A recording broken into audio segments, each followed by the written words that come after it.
السلام علیکم ناظرین۔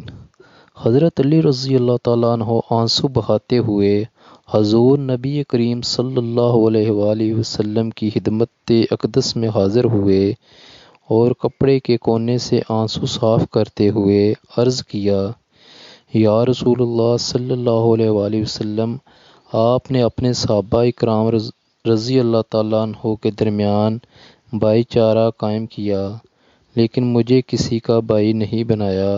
نبی کریم صلی اللہ علیہ وآلہ وسلم مسکرائے اور ان کو اپنے ساتھ بٹھایا اور فرمایا، اے علی، تم دنیا آخرت میں میرے بھائی ہو۔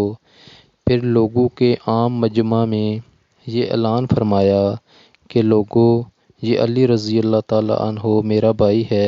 پھر فرمایا، علی رضی اللہ تعالیٰ عنہ میرا بھائی ہے، دنیا میں بھی اور آخرت میں بھی۔ سبحان اللہ۔